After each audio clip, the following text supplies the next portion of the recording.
common fish, is the brim.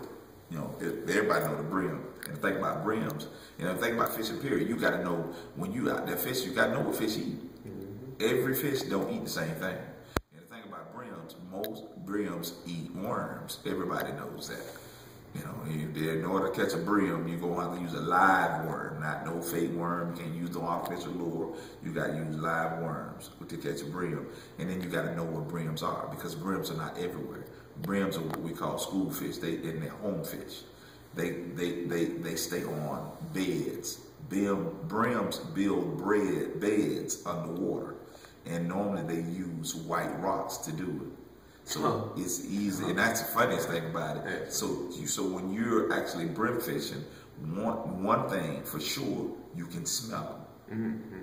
You can actually literally smell the fish in the water, because brims, they school so big, and they give off such a fishy smell. We could actually, my grandfather, we would slow down. He would cut the motor off, and he would get on top of the boat, and he would use a pole where he would go real slow. And he would, and as the smell got stronger, he knew the bed was near. So he would go real slow, and he'd looking in the water, because it was shallow water. And then you looking down, because brims normally in between 3 to 4 foot water. That's it. You know, they don't go in deep water.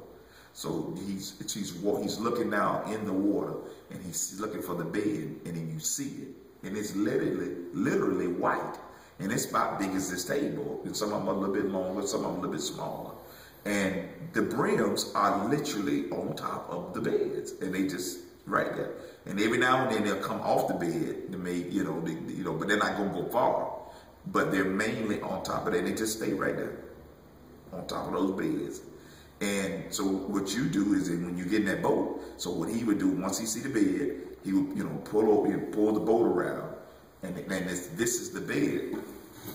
He would put the boat approximately about, I say about 20 to about 20 feet, 15 to 20 feet away from the bed, because you don't want to scare them. Because brims, you could easily scare them, and they'll run off the bed. But they'll come back, but they'll run off, So what he does, by the time he pulls about 20 feet off, we stake the boat down, anchor the boat down, and we know where the bed is. So what we do is now the ones that did run off, because while we were going over top of them, they're coming back. So what he does, he pulls the boat over, we anchor down, we start getting ready, and then we start getting our line and everything ready. By that time, the brims are normally back. And then you put that worm on that hook, and you have to throw it's a catch. You got to be able to cast. Now he taught us to cast over the bed and draw back to the bed. And the difference, when you was on the bed, you would feel resistance, because while you coming back, it's coming back real easy, because there's nothing holding it. It's nothing. It's real. Just because you're just on the ground. Then when you hit that bed, you'll start feeling, because it's going over those rocks, and then you stop, let that worm sit there, and you just leave a little slack in the line.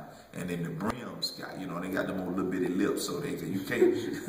One thing about red brim, but you can't. When you get ready to set the hook, as soon as they come on the line, you see them. You see that line. All it takes is a little snatch. That's it. Yeah. And you set the hook in their lip, and you got them. You reel them in, put them in, and you got a brim. But the thing about them, they're finicky. They're finicky eaters, and but they home fish, but they're easily scattered too. But that's the thing about brim, And when you're dealing with fish, dealing with the church, with some churches, when they got kids already in the church, I consider them brims. They already on the bed. All you gotta do is just get them in the boat. So you gotta build the ministry and do what you gotta do in order to just get them, interested in what you're doing. Put a little bait out there for them, catch them, get them going, and boom, you good to go.